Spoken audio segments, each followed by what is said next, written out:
The CBS Radio Mystery Theater presents... Come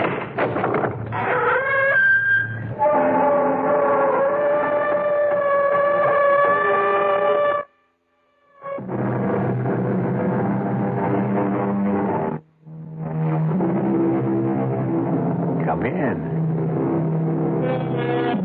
Welcome. I'm E.G. Marshall. Welcome to the sounds of suspense. To the fear you can hear. Relax and listen to the strange tale of a strange man. Though no more strange than anyone who has suffered what you might call a mutilation of the soul. And who of us has not, at one time or another, suffered such a mutilation? What means did we use to restore ourselves? How quickly did we recover? How well did we heal? The answers vary even as we vary. One man's answers are revealed, we trust, in the story which follows. I'm cold. So am I. It's the darkness I mind the most. Not to be able to see you. Oh, touch me. That would help. Oh, my God, where are you? Right here. Right here. I can't find you. Keep talking. Keep talking. Here. I can't. Oh, here you are. Oh, darling, don't let go. Never. Oh, never.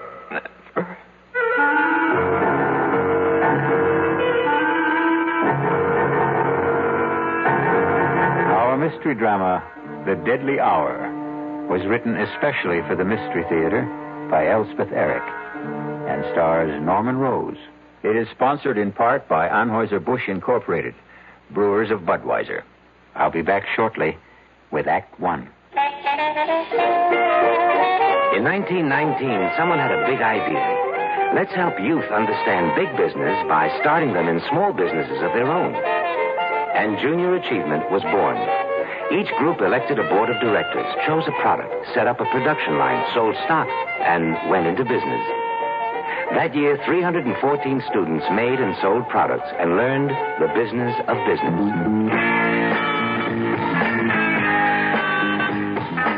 Today, Junior Achievement has grown to nearly 200,000 members. Junior Achievers are designing and marketing their own products and services, from cutting boards to printing. They're organizing sales efforts, writing marketing plans, calculating profit and loss. Running these small businesses helps Junior Achievers understand how big business works. Support Junior Achievement, where youth learns the business of business. Call your local Junior Achievement office. Hello. Hello, Mrs. Ken Driggs of Salt Lake City, Utah. Yes? Mrs. Driggs, my name is Ted Brown, and I'm calling for Campbell's Soup. And we're calling ladies in the Salt Lake City area asking if they'd like to sing the Campbell's Soup jingle. Come on, you're kidding. No, honest, I'm not. And if you sing the Campbell's Soup jingle for me, why, I'd love to send you a case of Campbell's tomato soup.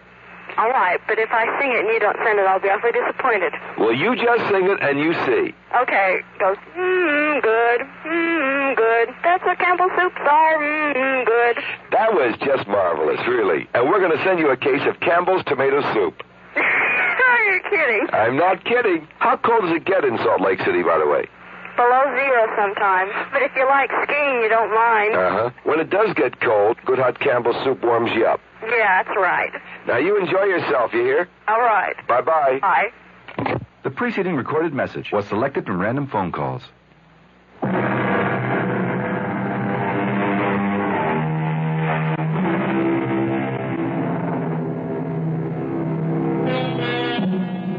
A person who seems strange, we call grotesque, incredible, not to be believed. We make a feeble effort to deny that he could exist. But he does exist. There he is before our eyes in all his strangeness. We do not believe in him because we do not know him, because once we know, we will have to believe. And this can be a long and painful process. Listen now to the story of Martin Jerome. See if you can believe it. Mr. Jerome, I only consented to see you because your letter sounded quite desperate. As a rule, I only see patients on referral. But your letter May I read it to you? Perhaps it will help us to get started. Last night, I heard you being interviewed on a radio program. In the dark of my room, in the darkest hour of the night, I thought, here is a man who can help me to solve the awful predicament in which I find myself.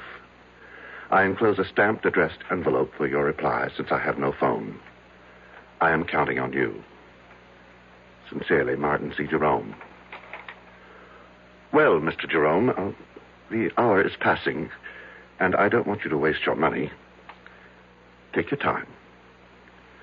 Take your time if you have difficulty in talking. I'll wait. Doctor. Did you say something, Mr. Jerome? Doctor, you... Yes. You are the first person I have spoken to in 25 years. You said 25 years? Yes. I begin to understand your silence. Can you tell me what drove you into this silence? I married a woman. Yes. The most desirable woman in the world. My Helen. My adored one. I never thought that an insignificant man like myself could even aspire to possess such a woman. And the day she said those words to me, I could scarcely believe my ears. You're a dear, Martin, and I'd love to marry you. Helen, I can't think why you'd want a man like me. Because you're sweet. Let's get married right away. What about next week? The world changed completely for me. Everything became important, immediate. The sun shone just to keep me warm, and the breeze blew to make me cool. Me, Martin Jerome, me. I had been so blessed. Yes. It was a beautiful wedding. Helen had a great deal of money, and I was fairly well off. Many people came to the church, and even more to the reception. People of prominence. I knew them all. All but one. He was tall. Unusually tall. As I am unusually short. He was handsome, as I am not. He was charming, self-assured, very much at his ease. All of which I have never been. You couldn't help noticing him. Helen, who's that very tall man talking to your mother? The pale man with the black mustache? I've no notion, love. It's probably someone Mother invited. Good looking, isn't he? Sort of. Come on. It's time to cut the cake. We sailed for Europe. My head was swimming with visions of the life I had embarked on. The good life, the beautiful life. One night on the ship, we were at dinner. Helen, look over there. To your right, against the wall, sitting by himself. Isn't that the man who was at our wedding? 500 people were at our wedding, love. He's getting up from the table. The tall man, black mustache. Your mother must have invited him, you said. Well, then I guess she did. After dinner, we danced for a while. Then Helen said she had a headache, but I should stay and enjoy myself. Well, I tried, but I couldn't enjoy myself without her. I was too much in love for that. I watched the dancers for a while, drank a brandy. I managed to kill an hour, and then I went down to our stateroom. Helen wasn't there. When I stepped back out into the corridor, there she was, coming out of another stateroom about 6 doors from ours.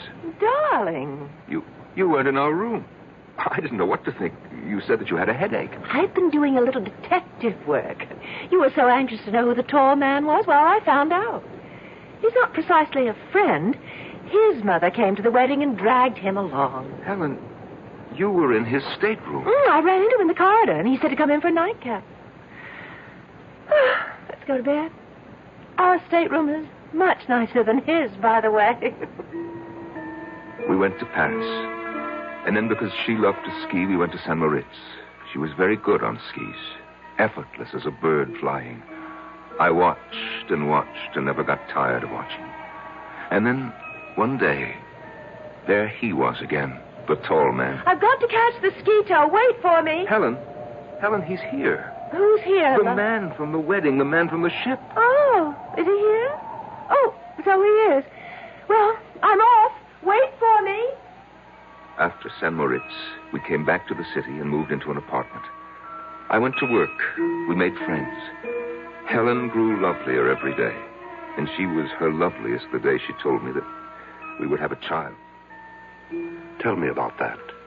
Well, Helen was very, very light-hearted, very casual about the prospect, but I... Yes? How did you feel? Well, it's hard to tell you, Doctor. Oh, I know every man is what, excited, happy, I don't know, but I felt bowed down, Doctor, actually crushed by my own good fortune. That a man like myself, so petty, so pitiable, should be given a child by a woman like Helen.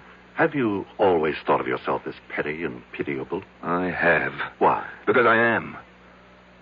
Go on, please. I could scarcely concentrate on my work once I'd heard the good news. Helen was on my mind all the time. And one day, I suddenly couldn't bear being in the office, couldn't bear being anywhere except where she was.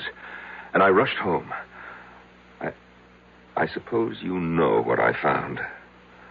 I think you'd best tell me. I hurried to the bedroom, looking for her. I burst through the door.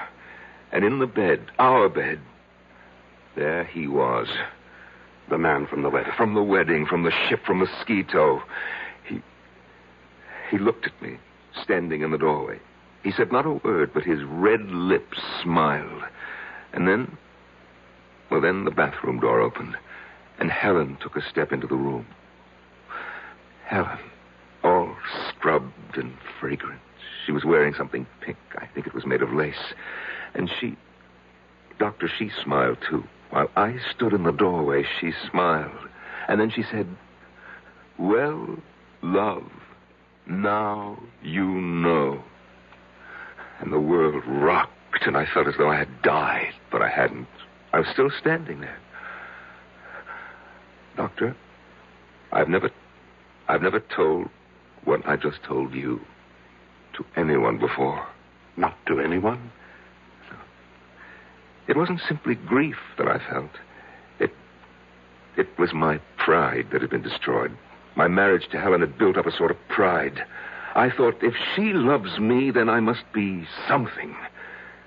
Oh, it is not a good thing, Doctor, to build your pride on what other people think of you. Or seem to think. No, it isn't. So I cleared out. That was 25 years ago. And I have not said a word to anyone until today. How have you lived? Well, I had a business, import and export. I kept the business, but I dismissed my staff. I had the phone removed and made arrangements to conduct my affairs by mail. I took a one-room flat with a little kitchen, a bed, a chest of drawers, an easy chair with an ottoman. And to one side of the chair, my hi-fi stereo set and my records. To the other side, my books. After my work, I'd sit in my easy chair with my feet on the ottoman, listen to my records and read. Only writers who are dead, however. I'd read till about 10 o'clock, eat a little something, and go to bed. The next morning, go to work all day and do the same thing all over again. No relaxation of any kind? No enjoyment? Well, vacation in the summer. I shut down the office for 2 weeks and take my vacation. Where do you go? I take a train. 2 trains, actually, and a bus to a little town on the coast called Marsh Hills. You've probably never heard of it. I'm afraid I haven't. No one has. And there's no reason why anyone should. And you spend your 2 weeks in Marsh Hills? Oh, no. No, I merely stable my horse there. You have a horse? About 15 miles from Marsh Hills, Doctor, close to the sea. There's a cave hollowed out of the rock by the waves. And when I get to Marsh Hills, I arrive every year on the same day. They have my horse ready for me, and I ride the 15 miles to the cave, and there I spend my vacation. In a cave? For 2 weeks? Well, I walk. I canter my horse on the beach. I gather what edible herbs there are growing in the rocks. I boil them. They're very tasty, really. And at the end of 2 weeks, I return my horse to the stable and take my bus and the 2 trains back to the city. And you've lived this way For 25 years. Oh, yes. But, Doctor, last summer something happened. I arrived in Marsh Hills as always. My horse was waiting for me, as always. And we started off at a walk for the cave by the sea. There is always a certain excitement when I begin to smell the sea. And I know that soon I shall be out of sight and sound of any human being. There will be only the sea, the sun, the wind, and my cave. It is the most thrilling moment of the year for me. I suppose it's the only one. Soon I will have my solitude. At last, I'm on the sand. My horse feels the excitement as I do. I feel him extend himself. And as we round the last bend in the shoreline, I see it. I see it, my cave, my refuge. But last summer, yes, I pulled my horse up at the entrance to the cave. I sat listening to the rhythms of the ocean. And then, all at once, I heard a sound. A sound that I've never heard before in that deserted spot. And the sound, Doctor, was coming from inside my cave. Never had I felt such anger. I was faint with hatred. I dismounted and I crept to the side of the cave where I knew it sloped to the ground. Quietly climbed the roof. I found a tiny chink in the stone, no more than 1/8 of an inch wide. And I put my ear to it. Beneath me, I heard laughter and tender words and all the sticky, silly sounds that lovers make. Are you my girl? Oh, so much your girl. How much? This much. I can't hardly see how much is this much. It's too dark in this place. Then come here. Oh, darling, darling love. They were kissing. They were using my sacred sanctuary for lovemaking. I almost fell from the roof of the cave. I struggled to stay where I was, and my feet dislodged a shower of stones. What was that? Sounds like a rock slide. Yes, some rocks in front of the entrance. Lots of them. Hey, maybe we better move them. Oh, we can still get out. Let's stay a little longer. I love this place. All right. I climbed down. My brain was on fire. My whole body was on fire. I had never felt such hatred as I felt then. Not since... Well, Doctor, you know when, I've told you. I took hold of a big boulder. Yes, these skinny arms went round it. This puny body pushed and shoved till it stood against the mouth of the cave, was tight against the mouth of the cave. I heard the voices of the lovers, fainter now from inside. George, it's really dark. Darker than before. Aaron, there's no light at all. I had sealed them in.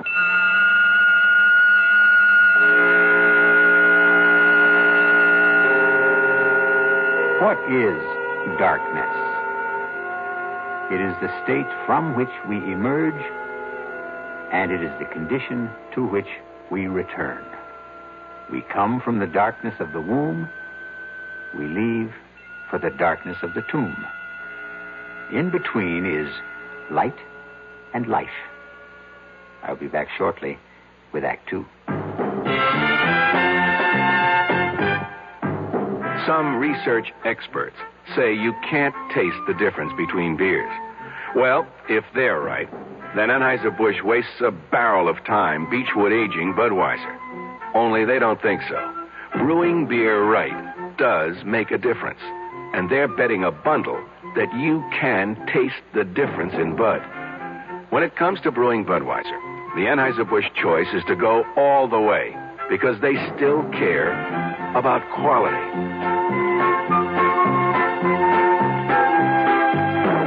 Look at it this way. If the Bud people have a choice between what some experts say and what beer drinkers say, well, you'd better believe they'll go with you beer drinkers every time. When you say Budweiser, you said it all. Anheuser-Busch, St. Louis. I love you. I love you. Love you. Love you. Love you. Love you.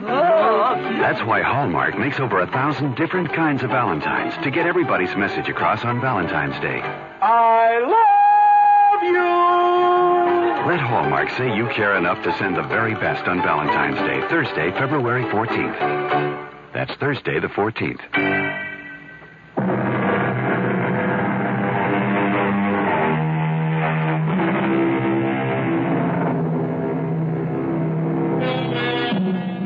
Marvin Jerome, 50 years old, has not uttered a single word to a living soul in 25 years.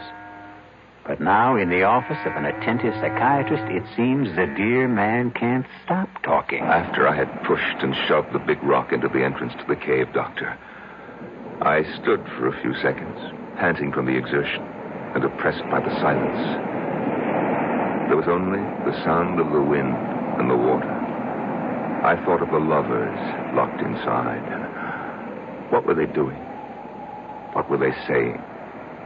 I felt that I must hear their voices again, as though their words, which had driven me near to madness, were essential now to keep me sane. I scrambled back to the roof of the cave and put my ear once again to the narrow crack through which I could hear them. George, there was a little light before, now there's none. More rocks must have fallen. I didn't hear them. I heard something that didn't sound like rocks falling. Come on, we've got to clear the entrance. Come where? I don't know where the entrance is anymore. It's so dark. Well, take my hand. I think I know which direction. I can't even see your hand. Don't you have a match? I may have. Boy. Yeah, I have a few. Well, light one. I will. Oh, went out. Now, don't panic. Don't panic. Light another. We've got to get out of here. Just don't panic. All right, now, careful. Be careful. I am being careful. Oh, darling. Huh? No, I found the one that went out. It was right by my foot. Let me light it from yours. Yeah, good girl. All right, George. There's the entrance. Don't let your match go out. Don't you let yours. Hey, look, see? Just a whole bunch of stones. Come on, let's start clearing them away. Oh, both matches went out. That's all right now. We know where we are. We're right by the entrance. Come on, let's get started. George. What, darling? We'll get out, won't we? Of course we'll get out. Now, keep working. Don't stop. At my listening post atop the cave, I heard them, so kindly toward each other, so reassuring, so united in their purpose. I pressed my ear closer to the crack in the cave's roof. I was frantic to hear every word. George, it isn't getting any lighter. Shouldn't it start to get lighter? Yes, it should. Oh, why doesn't it? How should I know why? I'm sorry, darling. Oh, that's all right. Marion. What, darling? We've cleared all the stones away. But there's no light. No. None. Why not? Why isn't there? Because there's something huge. A big boulder, I think, up against the entrance. Oh, move it. I will. It's heavy. It must be huge. Well, how did it get there? It fell from someplace, Lord knows where. Can't you move it? I'm trying. Let me help. Put your shoulder up against it. That's what I'm doing. Can't you see? No, I can't see. Do you think I could? Can you see? I'm sorry. Forgive me. All right, let's try together now. 1, 2, 3. Jump! I don't think we moved it at all. No, not a centimeter. Darling, you know what the trouble is? We're tired, that's all. Clearing away all the stones just took our strength. I haven't had anything to eat since this morning. We need to rest for a little while, then we'll be able to move it. Oh, you're probably right. So let's lie down right here by the entrance so we know where we are. First, I want to light a match. Why do you want to do that? I want to look at your face. Oh. Light. This is the face I love. This is the face I love. It's dark again. No matter. When we wake up, we'll find our way into the light.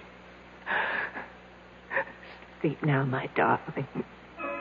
The thought of them lying there. No, the vision of them, for I could see them. The image was so strong. The two of them pressed close, their arms entwined, their hands clasped.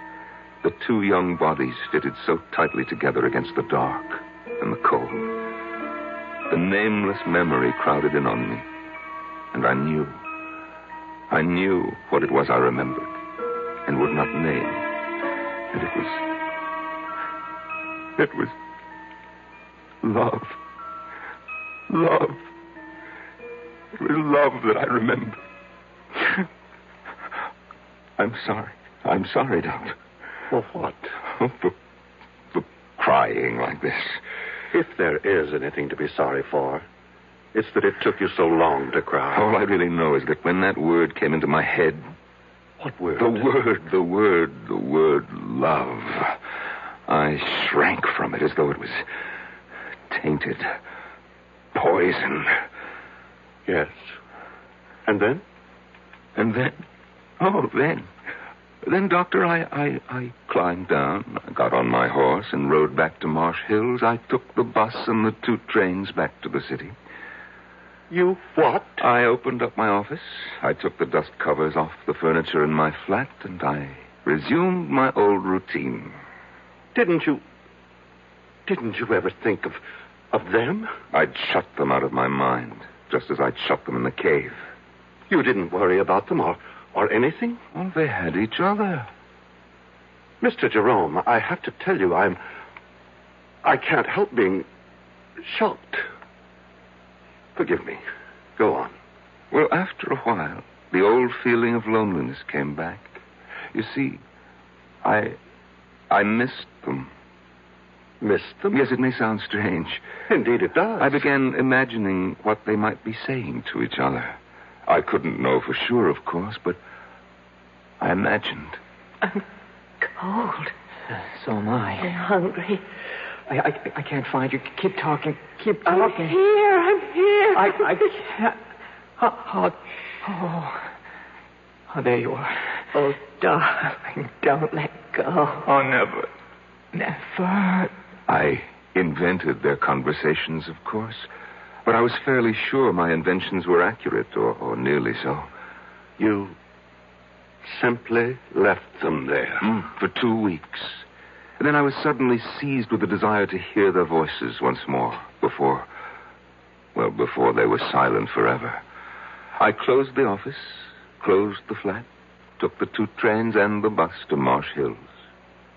They were surprised at the stable to see me back again so soon, of course, but they saddled my horse and I set off for the cave. The old excitement came back when I started to smell the salt air.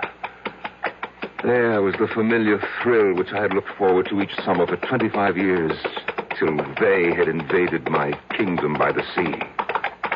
Such a tiny kingdom, a cave no bigger than a tool shed, with no comforts, no conveniences, and they had taken it away from me. On the sand at last, we round the last bend, and I see it.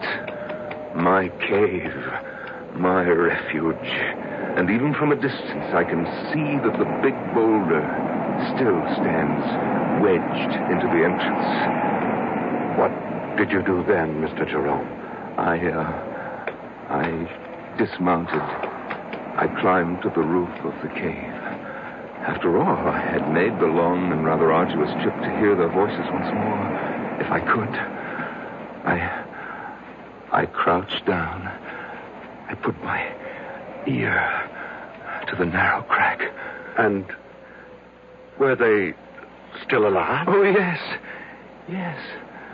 Weak, of course, but alive. Oh, yes, they were still alive. Are you all right, George? Yes. Are you? I'm all right. If we only had something to eat. Anything. Don't think about it. You think there's any use trying to move that big rock again? No. I guess you're right. Well, we've got about a third of the energy we had to start with. We better save whatever we've got. Save it for what, George? I don't know. I know.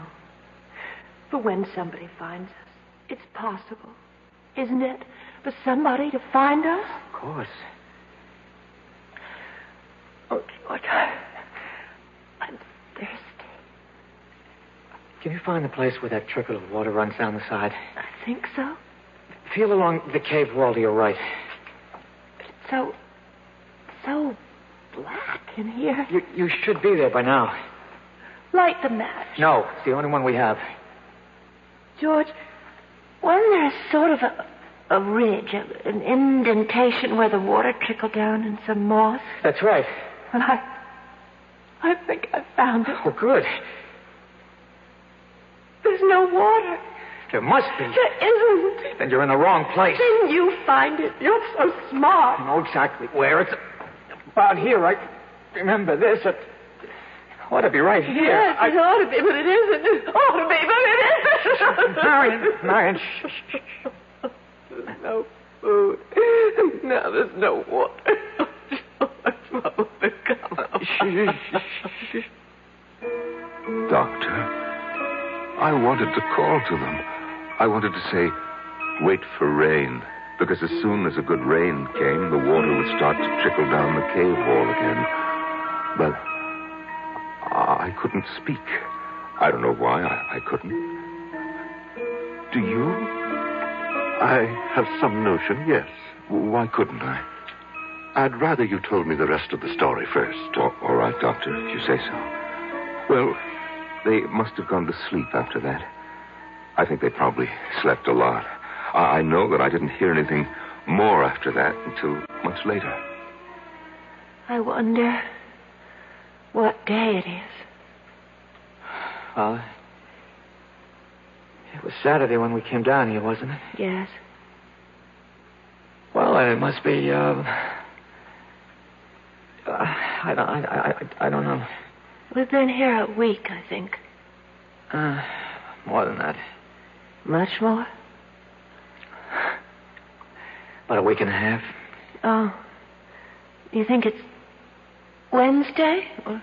I think so. If it's Wednesday, then we've been here 11 days. Something like that.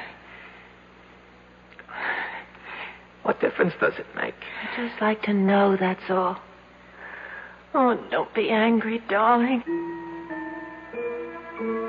Doctor, I had the craziest impulse to whisper to them, it's Tuesday.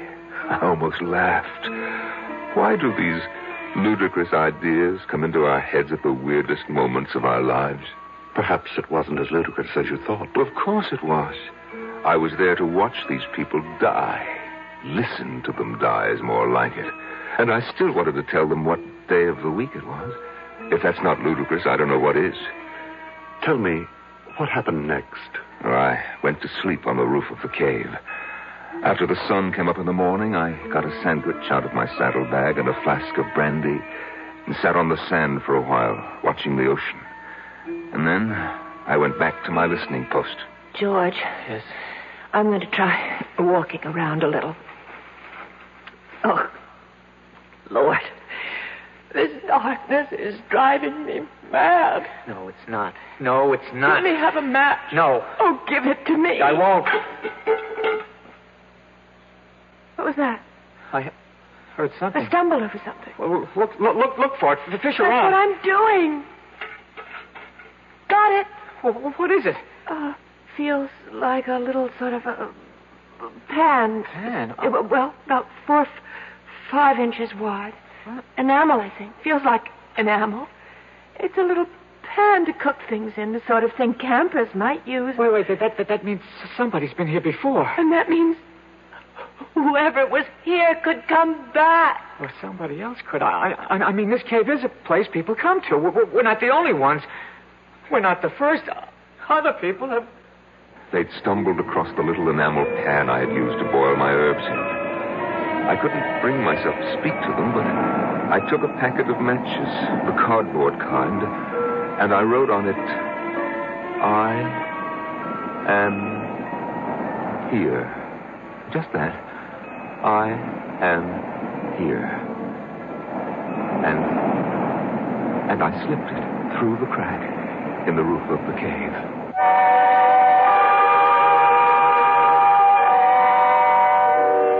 Three little words. I am here.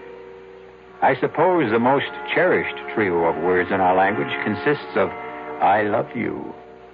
But surely there are times of trouble when I am here is even more welcome.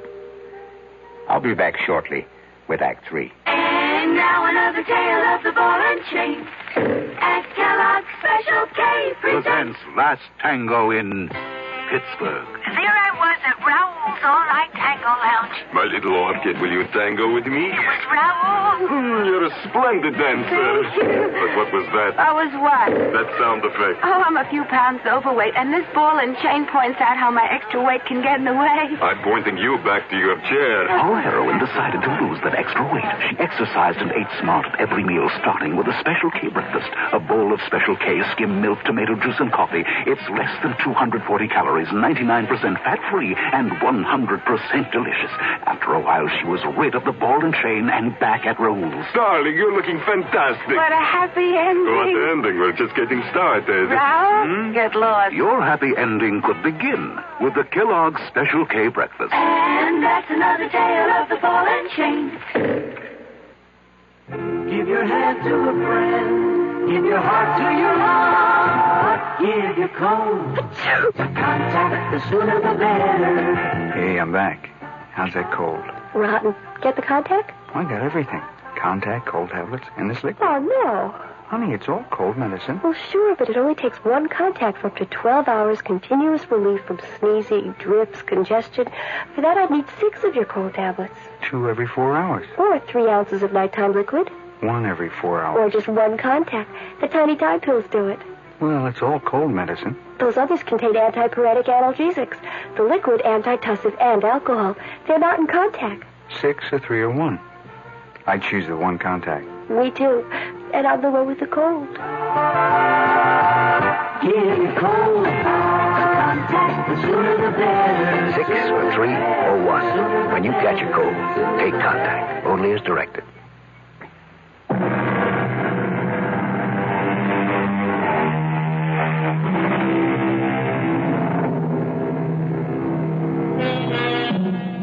It is the disease of not listening, the malady of not marking, that I am troubled withal. So said Henry IV, according to William Shakespeare. But the disease that troubles Martin Jerome is listening too closely, and his malady is marking too well. I pushed the packet of matches with its absurd message down through the crack in the cave with a little stick. I heard it drop. I knew it had reached them even before I heard Marion speak. George. Huh? Something just dropped onto my shoulder. George, light the match. Marion, it's our last match. I don't care, light it. I have to know what fell on my shoulder. I don't like to use George, up our last... please, if you don't... All right. All right. Take it easy. Did you see anything? It hit my shoulder, and then it... Here it is. George! Well, it's matches. It's a whole fold of matches. You're kidding. I'm not. There's something written on it here, George. Wait a minute. It says, I am here. Who? Who's here? I don't know. Oh, my God, that's the end of the match. I held it till I burned my fingers. I'm sorry, I couldn't. It's all right. What? We have matches now. Can you see? It isn't signed at all. It just says, I am here. That's all. But who's here? Doesn't matter, does it? Somebody's here. That's what counts. Why doesn't he say something? Call out to us or something. Tell us that everything will be all right. Maybe he's gone for help. Oh, yes, that must be it. Yes, that is it. It's all right now. It's all right as long as somebody's here. I couldn't stand their joy over my simple-minded message. They seemed like silly children, as silly as I felt myself. For I hadn't the faintest notion what I was going to do once I had made this strange contact with them. I climbed down and sat on the beach staring at the water until I fell asleep. I must have slept the rest of that day and all night because it was the sun coming up behind the horizon that woke me. I went back to the cave, climbed to the roof, and put my ear to the crack. George, I can't stand it. Where is he? How should I know? Stop asking me. He wouldn't give us a message like that. He wouldn't write, "I am here" on a package of matches and then just go away, would he? How do I know? You keep asking me as though I had an answer. Oh, I'm not hungry anymore. I haven't been hungry for a long time. I just feel terribly weak. Damn it, I know. Now, will you shut up? Just shut up. We'll die here, George. Be quiet. No water. No food. We'll die here. I said shut up. Whoever wrote that note must have been a madman. Whoever he was, wherever he was, he's gone away. Yes. And we'll die in this cave. I don't intend to die in this cave. Oh. And just what do you think you'll do about it? Something. Nothing you can do. I'm just not going to die. Yes. Not yet. Yes, you are. Make up your mind to it. What are you doing now? I'm going to light a match. Matches? We have matches. No food. No water. Just matches. George, what? I'm not going to die. Not yet. Not me. George! Not me. I felt as though the world had stopped. Actually, I had stopped. All at once, I knew what I must do. I didn't want to go completely out of my mind. I clambered down from the roof. I ran to the cave entrance. I tried to move the big boulder that blocked it. I knew even before I tried that I wouldn't be able to do it. But my mind was working brilliantly. I ran to where my horse's saddle and bridle lay on the sand. And after taking it all apart, I began working to put it together again for a new purpose. Oh, I used everything. The girth, the reins, the stirrup leathers. And in an hour, I had fashioned a crude device. I led my horse to the cave entrance. Somehow, I wrapped the girth around the boulder and made it firm. The reins circled my horse's shoulders. And then I stood back and gave him a sharp rap on the flank. He moved. And the boulder moved. The boulder moved away from the entrance to the cave. There was room for me to squeeze through.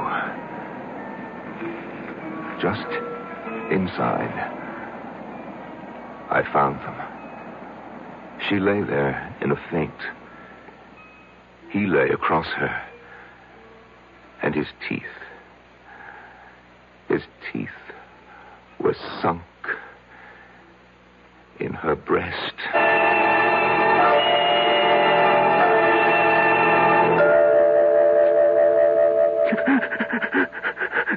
Mr. Jerome, would you like to wait till another time to tell me? No. I must tell it to you now. I carried their bodies out, and I put them on the back of my horse. I threw a halter over his head and led him the 15 miles to Marsh Hills. It took all day because I stopped every hour to be sure that they were both breathing. There's a doctor in Marsh Hills, and I left them on his doorstep. I rang his bell and fled. The next day, I waited outside the doctor's house until I saw an ambulance drive up and take the young couple away. They were able to walk, so I knew they were all right, or soon would be. I I went back to the city, but not before I had memorized the name of the hospital, which was printed on the ambulance. And from the city, I wrote to the hospital. I pretended to be a concerned relative. They answered me. They said that the girl, Marion, had already been discharged, but that they were keeping the young man for a few days more. They would let me know when he could go home. And they did let me know. I remember it was on a Sunday. And as he walked out of the hospital, I was waiting for him. He didn't seem at all surprised to see me. I took his hand. He came with me quietly. We boarded the bus. We took the 2 trains, no trouble at all. And when we got to the city, we went to my flat.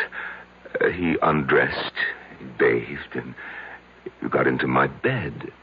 And he went to sleep. That was,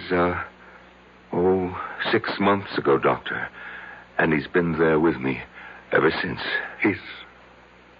He's all right? Oh, he's very well. I sleep on the floor now.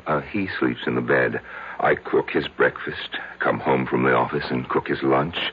And, of course, I make dinner for us both at night. And, we listen to music. I read a book, but he just listens to the music. Oh, yes, he's in good health. Mr. Jerome, the hour is up. You want me to leave? Not quite yet. You've told me an amazing story. As amazing a story as I've ever heard. But tell me, just what is it you expect of me? What do you want me to do for you? Huh? Oh, why, nothing, Doctor. Nothing? Nothing at all? I don't want help for myself, Doctor. I want help for the young man. You see, in the 6 months he's been staying with me, he hasn't uttered a word. Not one word.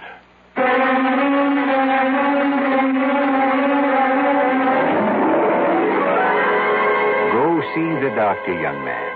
Yes, George, he can help you to unburden yourself. He will make the words pour out in full confession, and you'll feel the better for it. Why, look what he has just done for Martin Jerome. As the deadly hour passed. I'll be back shortly. Young I may be, but still I'm a man. Just turned 18, and I'll do what I can to find me a place where I can be me. Get ready for life and be free at the sea. Where do I go from here? Oh, where do I go from here? I finished school, but what lies ahead? Don't want to get trapped, want to feel free instead. All over the world, there's so much to do. The call of the sea, don't you hear it too? Where do I go from here? Oh, where do I go from here? What about the new Navy? You'll get your chance at success, learn an exciting job, and see the world. Call toll-free 800-841-8000. That's 800-841-8000. Or see your Navy recruiter. Be someone special in the new Navy. I know where I'm going from here.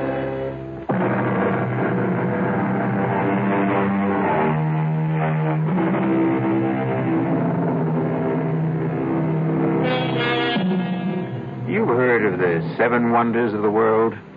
The Grand Canyon, the Taj Mahal, Niagara Falls, and I forget the other 4. No matter.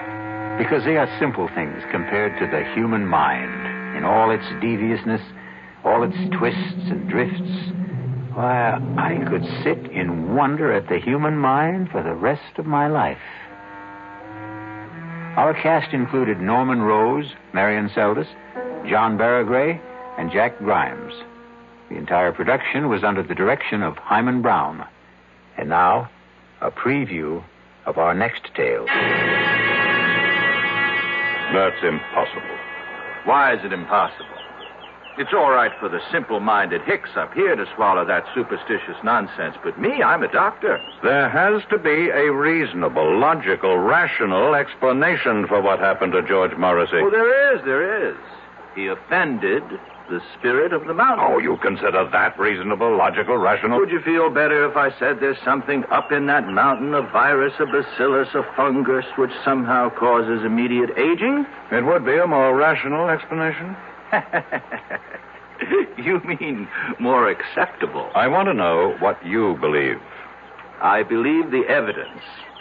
If you go up there, you can die. Radio Mystery Theater was sponsored in part by the Kellogg Company, makers of Kellogg's Special K cereal. This is E.G. Marshall inviting you to return to our Mystery Theater for another adventure in the macabre. Until next time, pleasant dreams.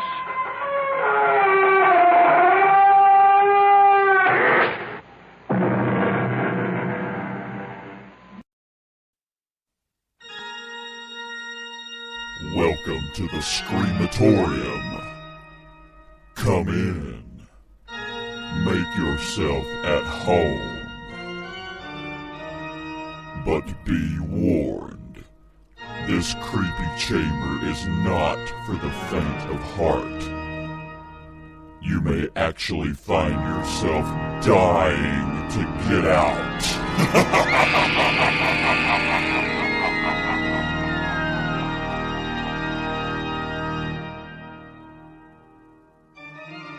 The Screamatorium is coming in October to Spreaker Web Radio. Join us if you dare.